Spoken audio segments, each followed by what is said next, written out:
Hi, I'm Bill Hendricks with the Giftedness Center, and I want to spend a few minutes talking about job fit. People talk about having a job that fits them. What do they really mean by that? Let me use a diagram here to illustrate what we're talking about with job fit. It boils down to two boxes that overlap to one degree or another. In the top box, we're looking at you, and what we're trying to figure out is, what is it that you love to do? And not like to do.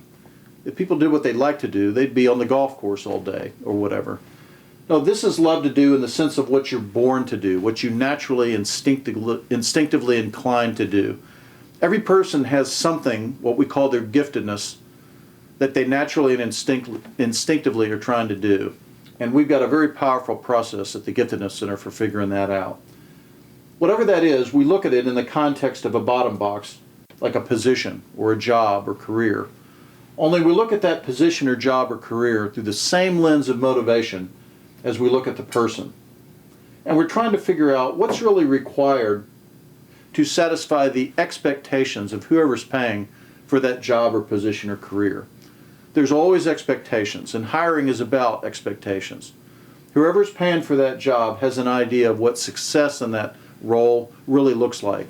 And whatever it takes motivationally to satisfy that, that's what we call the real motivational requirements of the job. All right, to the extent that these two boxes overlap, all in here, you've got good fit. Because when you put energy in to do what's required, you actually get a net gain of energy back because you love to do that thing. You do that all day long. In a way, you do that whether you got paid to do it or not. So that's the fit part. But you can see that there's two parts of the boxes that do not overlap. For example, this part of the bottom box doesn't match with the person. And so what does the person do? It's got to be done, it's part of the job, it's required.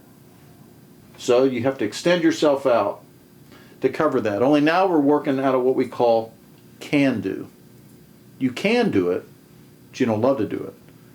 And the problem with can do is the arrow only goes one way. You put energy in, you get nothing back.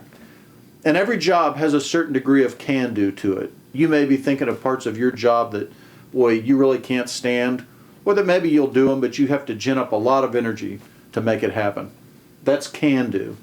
What we're trying to avoid for people is where their boxes are way out of alignment.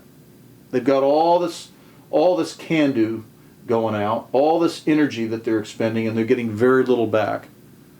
And when the boxes are out of alignment that poorly, that's a recipe for burnout.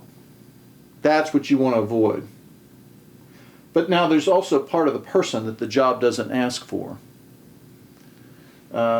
Sometimes you can get a little project that'll soak up some of that energy. But most of the time, people take that energy outside the job into avocational pursuits, hobbies, volunteer work, that type of thing. The idea here is that whatever you do, you want to get as much overlap between what you're born to do and what you're being asked to do on a day-to-day basis and are required to do by the job. The closer that match, the better the fit's going to be. And that's job fit.